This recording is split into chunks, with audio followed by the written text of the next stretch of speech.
good to be back. It's good to be back. Let's hear it for Allie. For that introduction and the great lineup of entertainers you've had. You're probably disappointed hearing us speaking. We'll get the entertainers back on here. And let's hear it for Stacey Abrams. Nobody in America has done more for the right to vote than Stacey. Stacey, you're changing Georgia. You've changed America. And I want to personally thank you again. So let's hear it for the next Public Service Commissioner, Daniel Blackman. I don't know where Daniel is, but I know he's here. Look, and one of the best mayors America has, and my good friend, Keisha Lance Bottoms. If I had three of her, I could rule the world. I love her, I tell you. And let's hear it for the next United States Senator, John Ossoff, and the Reverend Warnock. I'm just talking to them in the back. They're talented.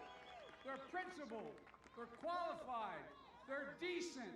They're honorable. They mean what they say, and they believe what I believe the definition of America is. It's about possibilities, unlike any other nation in the world. Anything's possible. They're bending the arc of history toward justice and hope and progress. And that's not hyperbole, that's real.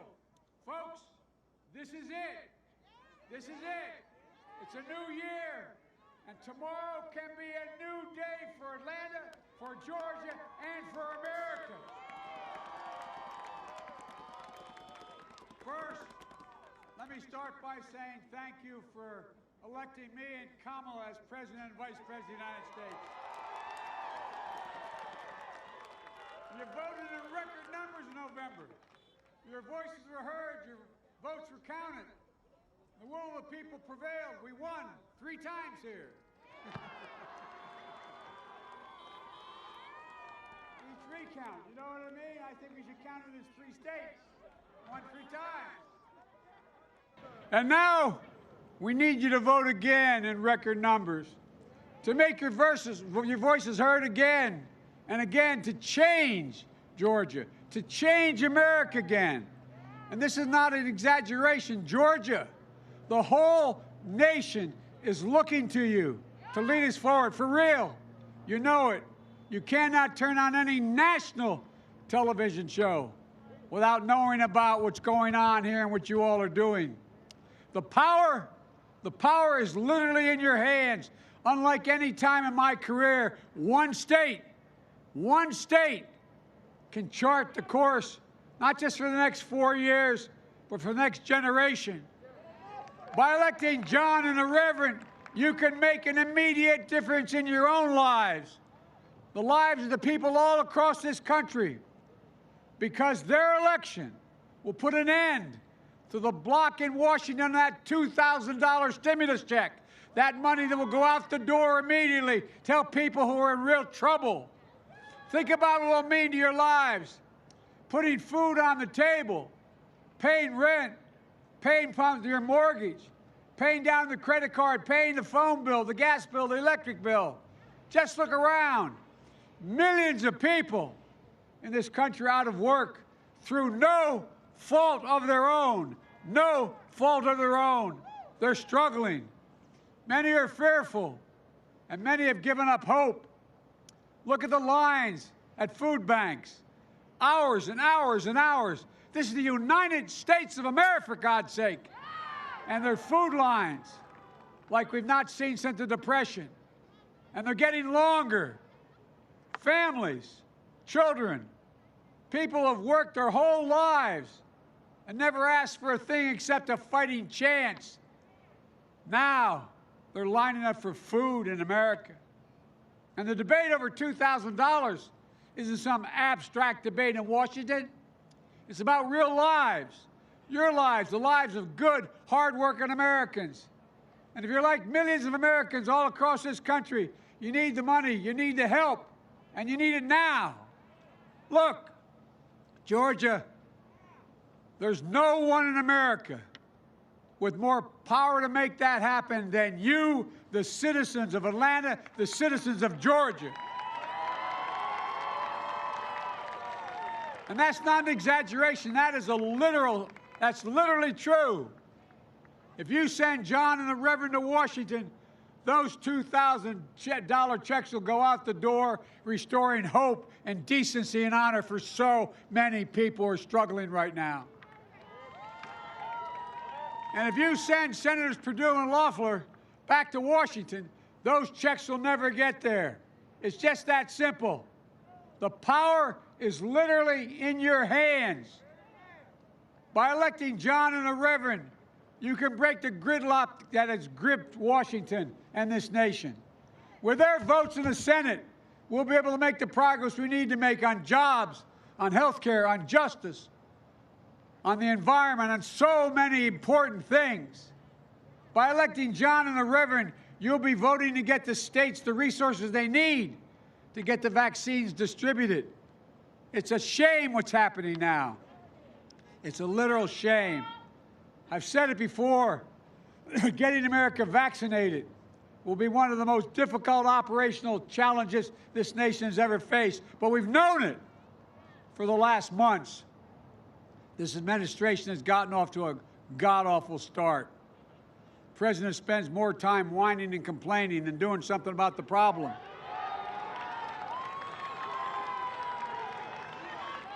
I don't know why he still wants the job. He doesn't want to do the work.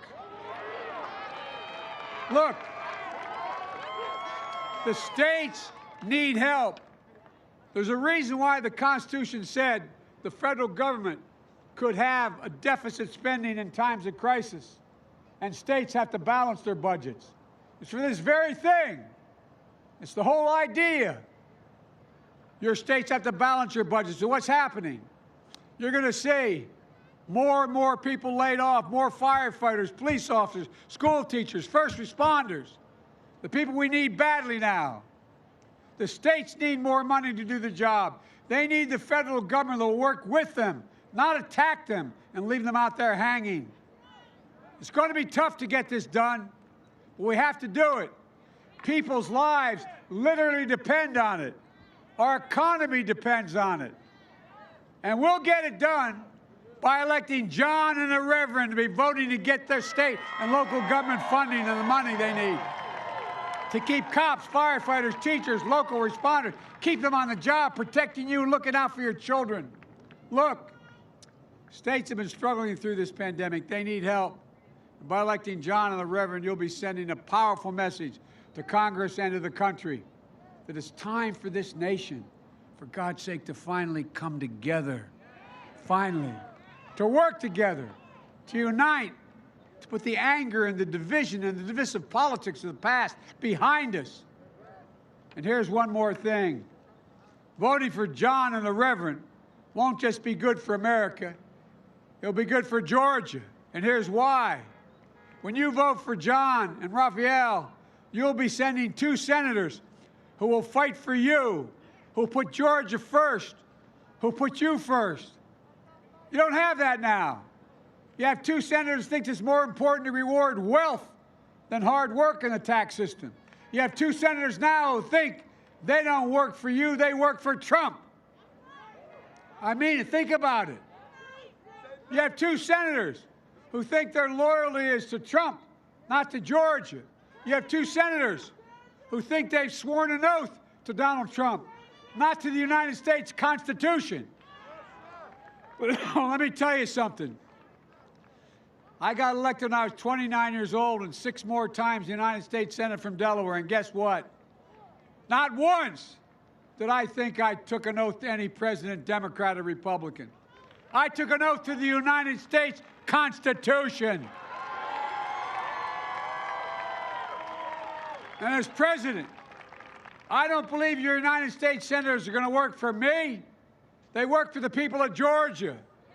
That's why I'm not asking your senators to be loyal to me. I believe they should be loyal to you, to Georgia, the United States Constitution, period.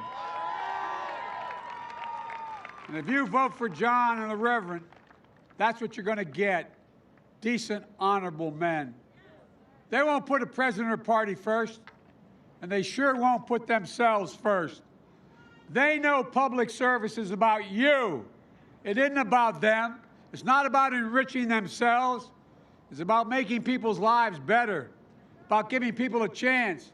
Just an even shot, no guarantee, but an even shot. It's time to start rewarding work and not wealth. And if you listen to John and the Reverend, that's what they've been saying. That's what they've been campaigning on. Look, I'm dealing with COVID. I'm revitalizing our economy, our health care, our voting rights, criminal justice, racial justice, climate change, on the things that matter and will make a difference in your lives and the lives of your families. Georgia, as dark as these days of winter seem, I'm still more optimistic about this country than any time in my entire life. I really mean it. The American people now understand clearly what's at stake. And John and Raphael share that optimism. They saw firsthand the power of believing in the promise of America in our darkest months. John learned it from my old friend and yours, John Lewis. Reverend Warnock sees the power of faith to overcome the toughest trials that life can throw at us. He believes, as I do, in the quote of the German philosopher Kierkegaard, who said, "Faith sees best in the dark." I know they share with me that deep faith in the American people in this country, a faith that enables us to overcome adversity, to lift each other up, to be a beacon of light for one another and for the world. That's who we are, and that's what we should never give up on. Look, folks, I've said many times, and I'll say it here again, there's nothing, and I say this again, nothing this country is unable to do when we decide to do it together. We have faced tougher times before, and we've always overcome. We've always overcome. We've always come out better than we went in, no matter what. I know this campaign has been exhausting. You put the hard work in over the last few years to get to this moment. It's been intense. It's been nonstop. But I'm asking you to give everything you've got one more day. One more day. And that one more day, this is not hyperbole, you can change America. So if you haven't voted, vote. If you already voted, and I'm asking you one more day of making calls and safely knocking on doors. Go to iwillvote.com/GA to find your polling location. Just like you did in November. Vote, vote, vote. Vote for John and the Reverend. Folks, in America, as our opposition friends are finding out, all power flows from the people. From the people. That's our history. That's our law. That's our tradition. That's our Constitution. That's our democracy. Politicians cannot assert, take, or seize power. Power is given, granted by the American people alone. And we can never give that up. It's always, always the will of the people that must prevail. So today, tomorrow, vote. Make sure your voice is heard. Do it for yourselves. Do it for your families. Do it for your children. Do it for your state, your country. Do it for all those who've given up so much. Think of all those who've given up so much to secure that right. Do it for the country you love, because I know you love this country. And the future you want to build for everyone in this country. Do it for all those around the world who aspire, like us, to be free and a democratic people, who look to us. I've been in over almost 100 countries. They all look to America. The power is in your hands. John and Reverend Warnock are counting on you. So is Kamala, so am I, and so is America.